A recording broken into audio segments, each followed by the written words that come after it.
What's up, everyone, and welcome to the Long Game Podcast hosted by Thomas Kopelman and Trayton DeVore. In each episode, you'll hear us break down financial topics that are relevant to the lives of millennials and other young professionals. Our goal is to help bring credible financial information to you in short, bite-sized episodes. Thomas Kopelman and Trayton DeVore are the co-founders and financial planners at All Street Wealth. All opinions expressed by Thomas and Trayton are solely their own and do not reflect the opinions of All Street Wealth. This podcast is for educational, informational, and entertainment purposes only. It should not be considered advice. Please consult with your financial advisor, tax, legal, and any other advisors you have before making any decisions regarding your financial plan. All right. What's up, and welcome back, everyone, to another episode of the Long Game Podcast. Today, I am joined by Anne Rhodes. She is the Chief Legal Officer at wealth.com, which we get to work together on. And we also are co-hosting a podcast, which should be coming out almost within a week of this one coming out. But Anne, thanks for joining me again. It's such a pleasure always, Thomas, to talk to you and to be on your podcast, speaking to your audience. Yeah, well, thank you. I know probably a lot of people listened to the last one, but let's quickly start with, quick overview, who you are, what you do, and everybody should hopefully see from this episode. We're a good duo on podcast now. We're really getting our groove. That's right, Thomas, including ribbing you for various things. But I am the Chief Legal Officer at wealth.com. Prior to joining Wealth, I practiced as an estate planner in two of the top big law firms that handle estate planning for private clients. So McDermott, Will & Emery in New York City and Perkins Coie in San Francisco. And so when I think about my experience, planning, I've really seen it all, span the gamut from families building first generation wealth all the way to the ultra high net worth and some of the wealth transfer strategies they put in place. So I'm just excited to be here today and talk to you about whatever it is that you want to talk about, Thomas. Yeah, exactly. So everybody, you'll probably see Anne a lot because I'm just gonna be like, anytime I need a guest and we're on estate planning, we're going to Anne because she knows her stuff really, really well. But for today's topic, we are basically going to talk about, so you funded a trust, now what, right? We don't really have to go into too much of the differences between trusts and wills and any of that. We've talked about it. We don't have to talk about whether this is irrevocable trust or revocable trust. We just really want to talk about, hey, that trust is funded.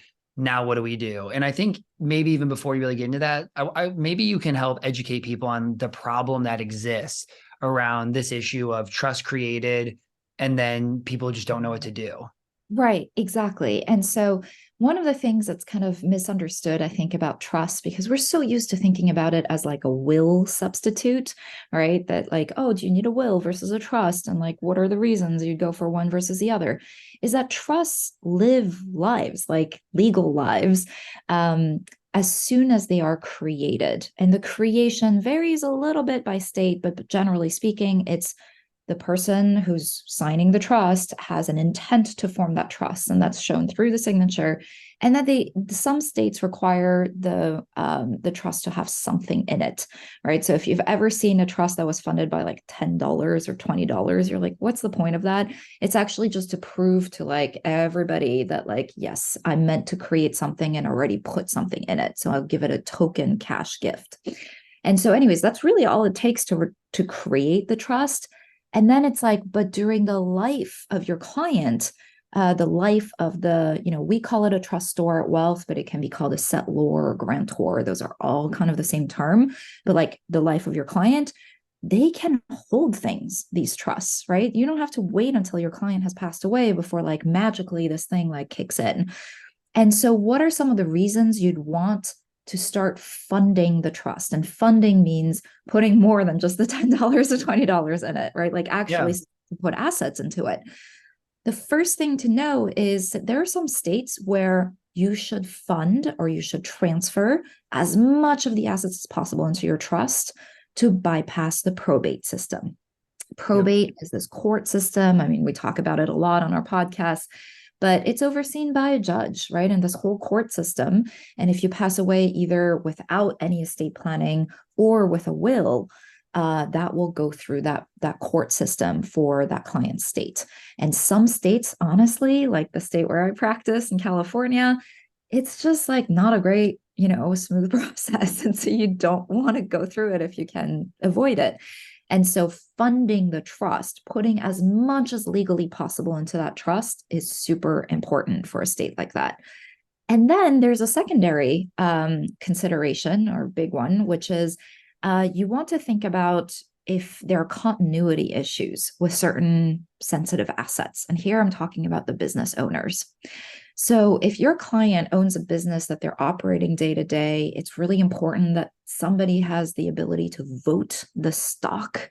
Sometimes, for big decisions being made, it is really worthwhile to see if that company stock can be put into a trust. Because there's another document legally, a legal document called a financial power of attorney over financial matters. You can make it durable, meaning if the person has lost capacity to make decisions, it's still that agent still has the ability to continue, using the power of attorney. But that document, honestly, is super clunky compared to a trust. If that asset can be owned by the trust, it's almost a no-brainer. Like, who's the trustee? Okay, they can do things with the asset, but the financial power of attorney has to be accepted by the third party. The agent has to bring it to like the board of directors or whatever and like be able to act through it. Like, it's just not a great system. And the trust is a much more robust vehicle. And so if that's a really important consideration, then put the stock into your trust so that if in case something happens to your client, somebody can step into the shoes like pretty much immediately. Do you see people have different financial power of attorneys inside of their trust, where there's like different sub trusts or different setups where like, hey, maybe I want my dad to be my financial power of attorney in like my regular life, but maybe I'd want somebody different to be able to make the decisions around the business. Yeah, I see what you're talking about. So unpacking that, yes, you can split up powers. That's the basic, the baseline. Either the power is held through a trust, right? So you're the trustee of a trust and that asset is within the trust. So that's why, you have the powers, or the person's own name, that person, the principal holds that asset in their own name and you need the financial power of attorney at that point. That you can also split up, right? So I had clients who had like 2 or 3 financial powers of attorney. And one was like, okay, my spouse gets to, do certain things over my assets, including sign off on my income tax returns if that's something that needs to be done. But that business asset, my spouse knows nothing about what's going on in my business. Like, I trust my business partner for that, one specific person. And so then they might split up. If you, for example, use like a statutory form or like the wealth form, you can actually see check boxes on the form and you can like do multiple versions of it and just check different boxes. Just be very careful when you do something like that, because you could check the same box on the same power of attorney, like different powers of attorney. And all of a sudden it's like, oh, my wife has a real estate power, but so does my business partner. Like, that becomes confusing. So just be very careful when you're like doing that box exercise. Yeah. And that's where we can become really valuable with our clients of saying like, let's review this together, because you might have made some small little issues. But I think a lot of what we're talking about here comes back to like intention around your estate planning. I feel like a lot of people think of estate planning as just a task that needs to get done, right? Almost in the way of like, I need life insurance, like, here's a number that's good enough, like whatever, versus the estate planning shouldn't just be like, this is a document that needs to get done because I'm told I need to get it done. It's a document that I need to have intention behind, so it actually lives out the way that I want things to be done. Exactly. And I like how you think about, what you said about, oh, it just needs to be done and like checking the box, because actually once you have an estate plan, that's an opportunity for you to look back at all these other decisions that you may have made, and going back to, the topic at hand, like, what do you do once you have the trust? Number one, before you even get to funding, honestly, is like looking at all the ways you're holding the assets, because you may have done things that we consider to be placeholders as estate planners before you have that estate plan, before you have the trust. Typical example for this. Think about like rights of survivorship, right? Do you see, on brokerage accounts or whatever, the titling of that account is WROS or just ROS. Mm-hmm. Those letters stand for with right of survivorship. And what that means is that person was thinking, hey, if I pass away, like this is just my joint account with my spouse. So we have right of survivorship. So that It just automatically, goes to the death, exactly, it just goes to my spouse and vice versa, right? But like maybe that was a placeholder until you had or your client had a trust in place. And now you can remove the right of survivorship because your trust is a much more detailed way of passing that same asset. So, yes, the spouse can still be the primary beneficiary because that's what your trust says. But then maybe you create special trusts underneath for the descendants or something, or, something a little bit more complex. Well, by removing the right of survivorship and passing it through the trust, because now there is one, you're actually taking away a placeholder that used to be like a placeholding estate planning mechanism and putting it through the like more proper, like fulsome estate plan. So think about those types of interactions. Having that trust created is a perfect time to start looking back at some of those designations elsewhere, right? Like retirement accounts, life insurance, etc. Is now the trust a better way to pass that asset? Yeah. Okay. No, that's super interesting. Let's talk about, so trust setup, like what are the things that we want to think about to go into there? And maybe we talk about the difference between like, is the trust the beneficiary versus the owner of it, which I think people really get confused about as well. Oh, I love the way that you framed this question because there is a difference between, the client's still alive, right? They've Yeah. just signed their trust. The trust can become an owner of assets, but it can also just receive assets once your client has passed away. That's like owner versus beneficiary. Love the way that you phrase that. So here's my take on that. There are certain assets, actually, as a baseline, that legally you can't even transfer into a trust. Like it can't even become the owner. And this Yep. is what I'm thinking about, like retirement accounts, right? Plan participant. That's like the fancy word for your client is an employee or somehow earning, the retirement account is building during their life.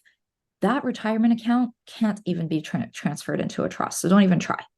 But your trust can become the beneficiary of that retirement account, right? So client, didn't get to use up all their retirement benefits during life, maybe they passed away too soon or whatever happens, they had a huge retirement account, they just didn't get to spend it down. So in that case, that becomes an inherited retirement account. And that inherited retirement account, who are going to be the beneficiaries? Normally, Vanguard or whoever has a form that your client will fill out. It will say primary beneficiaries, contingent beneficiary. Just fill out that form. Whether to name your trust or your client's trust is really an important decision because with the Secure Act, and we can go into that in a later episode in more detail, trusts are honestly not great beneficiary beneficiaries of retirement accounts. They're subject to certain rules and it gets a little bit messy. So as long as your client feels comfortable giving that amount of assets outright to their beneficiaries, like their spouse, they should just name an individual outright. It's under very small like circumstances that I would name a trust as the beneficiary. It's really for younger kids or Yeah. vulnerable beneficiaries. Then go ahead and name the trust, but that's because there's a control element to it that's really Yeah. important. And obviously not advice, but like for you, this would be like, hey, spouse is probably primary, but contingent, I do need something else. And it's probably not going to be my parents, but the trust would start to make sense because, you have a 1-year-old, for example. Exactly. You're kind of playing some income tax games versus control like issues, and there's a Even on little. the revocable trust side. Yep, exactly. Okay. So just name the spouse because spouses get a ton of income tax advantages under the code if that's palatable to your client. Like it's a good idea.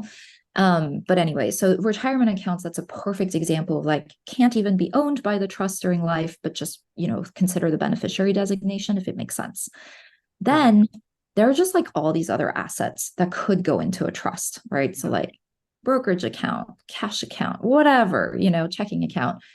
To the extent that it's important to your client to avoid probate or to have continuity in how the asset is managed, stick it in the trust. Might as well. And then Entitled.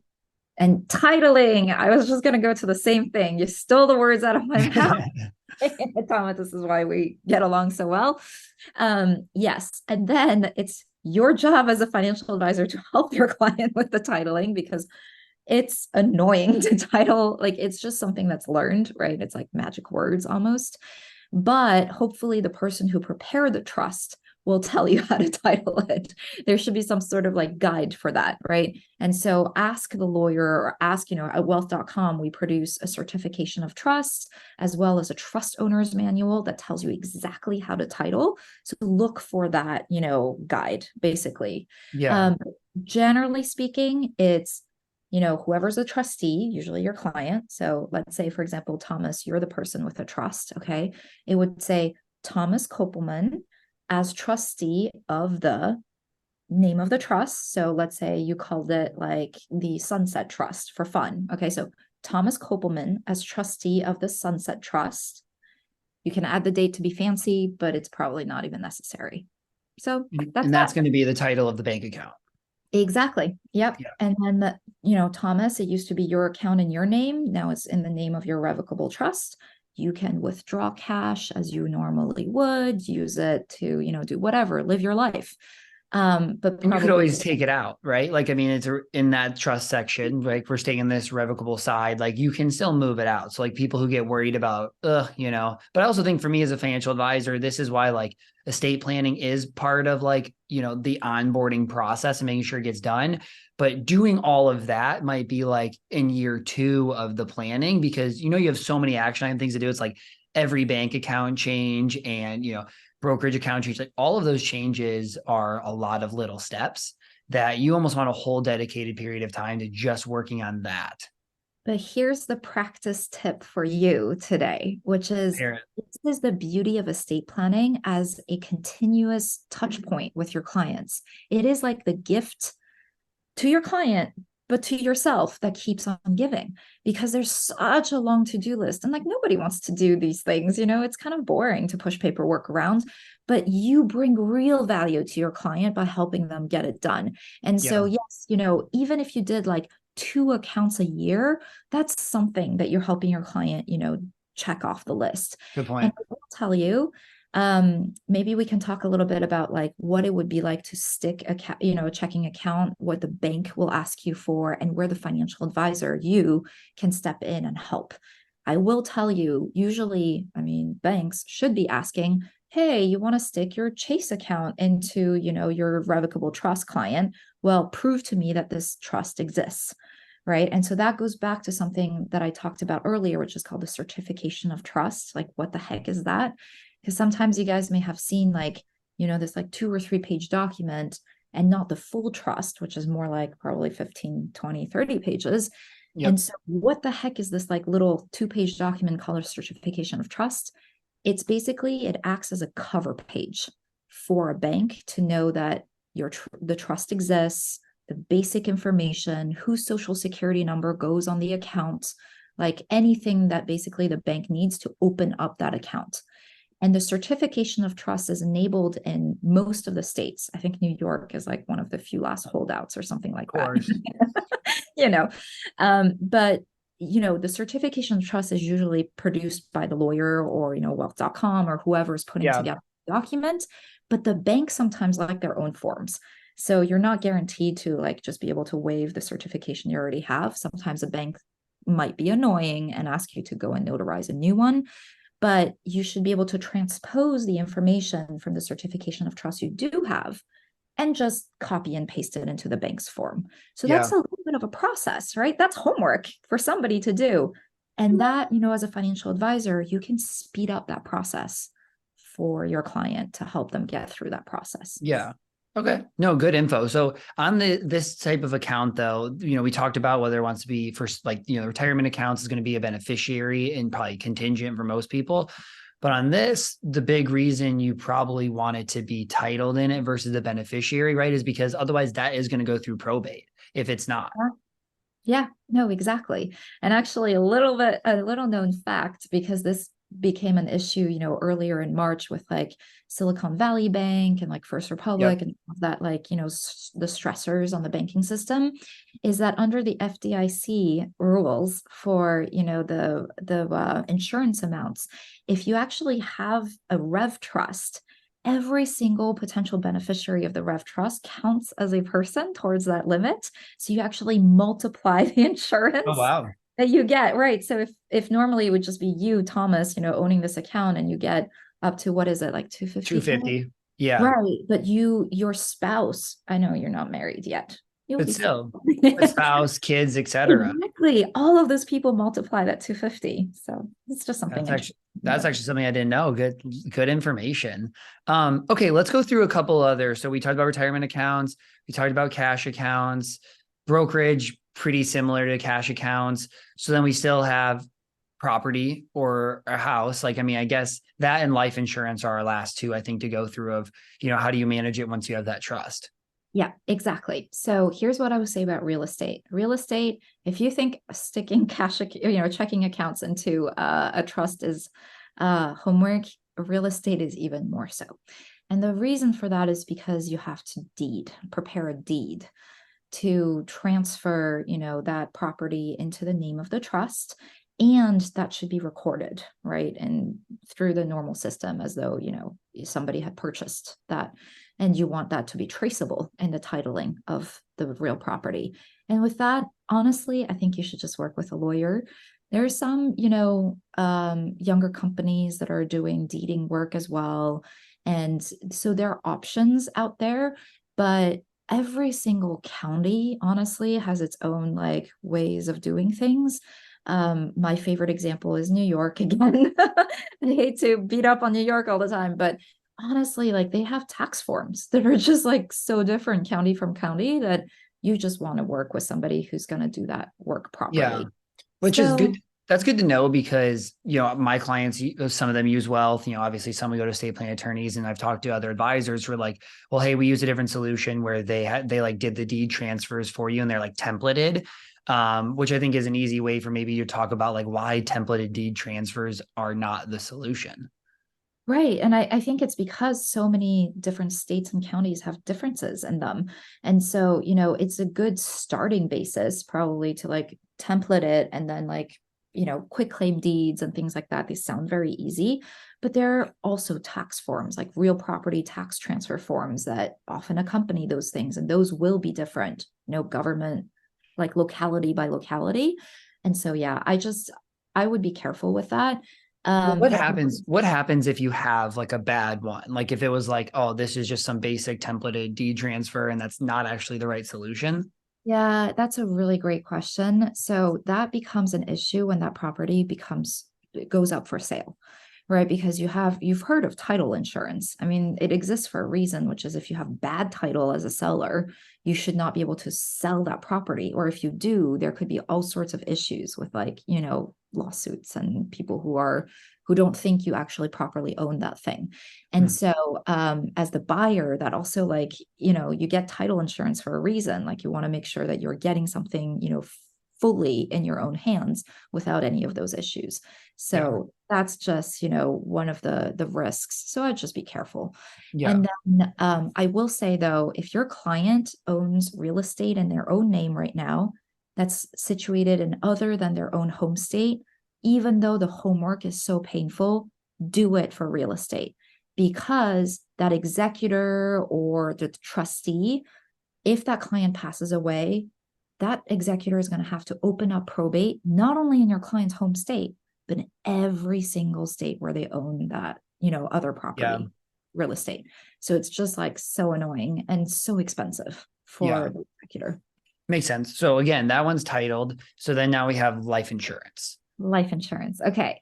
So life insurance, this is an interesting question. If it's just life insurance that like, the proceeds are going to be used by the heirs to generate a little bit of liquidity or, to make sure that they're provided for, all of that, there is not really truly a reason to transfer the ownership into the name of the revocable trust. Just name the revocable trust as the beneficiary. That's an excellent, example, kind of like retirement accounts of like, it's not really worth transferring title.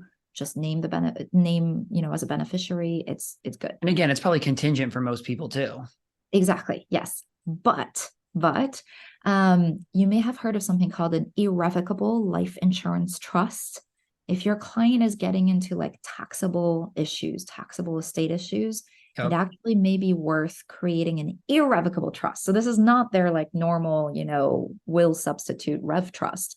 This is their irrevocable trust to make sure that those insurance proceeds, the death benefits, are outside of their taxable estate. because, if that's what kicks them over, then all of a sudden, like every single extra dollar is going to be taxed at 40% federally. So like, why not just stick that insurance policy, have it owned by the irrevocable trust, and that's just outside of their estate. Yeah. And I'm actually writing a blog post on this, and maybe we'll do a whole episode on it because it's obviously more complex. But this is where the whole issue of permanent life insurance salesmen kind of don't tell the full story, where they're like, hey, this life insurance it's not taxable. And you're like, well, it's not, it counts into your taxable estate, right? Like under that exemption, it's not taxable, but above it, it is. Yeah. And that's where like they don't tell you that part. Yeah, exactly. Yeah. So, okay, cool. Anything else to add on, now that you've funded the trust, now what anything we missed? I mean, my bottom line advice is always ask your client, like, did you actually talk to the people you named as your successor trustee to make sure they're comfortable with the job? Yeah. Because sometimes, the client is going through this exercise being like, oh, my brother would be perfect for this. And it turns out the brother, already feels overwhelmed by the amount of stuff going on in their own lives. And they may be really competent at being a trustee, that's why your client trusts them, but they just don't want the job. And so it's always good to know that on the front end for your client, because then they have the opportunity to update their trust and name maybe a backup to their brother or, somebody else. So yeah. I think this is a super important topic though, because we do see so many unfunded trusts. And like I have a new client, he was about to start his estate planning before signing with me. It's going to be $9,800 to set up a trust for him in Texas, like doesn't own a business, has kids, own property. And you're like, if you spend $9,800 and then nothing ever ends up getting done, like just what a waste of money, Yeah, exactly. So those trusts can be really powerful vehicles. And, it's actually after creation that you really truly get to appreciate how powerful they can be. Yeah. And it feels like, when you have all these accounts set up, you already own the house, like there is some pain in doing this. But I think the second part that we haven't really hit on is, well, once the trust is set up, it's not done, right? Like every year, if you set up a new bank account, right, you have a new high yield savings account you move to, like, well, now right away, you should title that in the trust, or hey, you move. When you buy the house, that deed should be in the name of the trust. So it's a little bit easier when it's already created and now you're getting something new than changing something that's already open because the trust is new.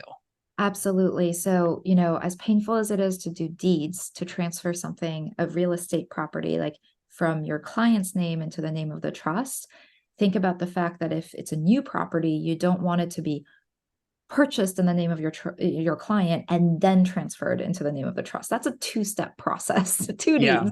Instead, just like minimize that, do it all at once. The only caveat I'll say to this is some banks are still not totally comfortable with Rev Trusts, and they say it's cleaner and you'll get a better interest rate as a client if you just do it in your own name and then, retitle into the name of your trust. So they ask you to do the two-step process. That's okay. Just mention it to your bank or the client's bank that what they want to do is eventually have it in the Rev Trust. And so that way the title company can prepare two deeds at once. And they just, you sit on it for the second deed a little bit, or you actually sign it even at the same meeting. But that way, you're not like chasing after a brand new lawyer just to do that second step. The title company can take care of both. Yeah. Is there any things that you saw like people really mess up on this? Like they've already had the trust. Like what are some big mistakes people make around this? Yeah. So the number one mistake I'll tell you is when they go for a refi, like a refinancing of some sort, or they open like, some sort of credit line on that real property. And so at that point in time, they have the real estate. It's in the name of their Rev Trust. They did their homework correctly. They want to bypass probate. Like they refi in their name. They refine their name because that's what the bank asks, and then they completely forget to like refund it back into the trust. So that like property jumping out of the trust into the client's name and then needing to jump back in, that's a little annoying. But you should just always train your client to think, what's that second step? Like who can prepare that deed for me on a, cost-effective basis, a way so that I can get it back into my trust. Any other mistakes you feel you're worth mentioning? That's really it that I've seen. There are all sorts of, other wealth transfer techniques that you can do with real estate, but that's probably for another episode. Yeah. Okay. Perfect. Well, Anne, thank you for joining us today. I feel like I learned a bunch of new things, and a lot of times I feel like I'm just talking about things that are in my wheelhouse. So really appreciate you coming on and sharing all this information to everyone for free. Obviously, you're not super big on social media right now. That's something that we're going to be working on in the future. But like, is there any good places for people to, reach out to you if they ever have any questions or kind of want to engage with you? Yeah, I think LinkedIn is probably the best. I actually do check my LinkedIn. Okay. And it's just Slash Twitter. linkedin.com, linkedin.com/ Anne Rhodes. Exactly. Yep. Okay, perfect. Well, thanks for coming on, and everybody, thank you for listening. Please rate, subscribe, and we'll see you back next week.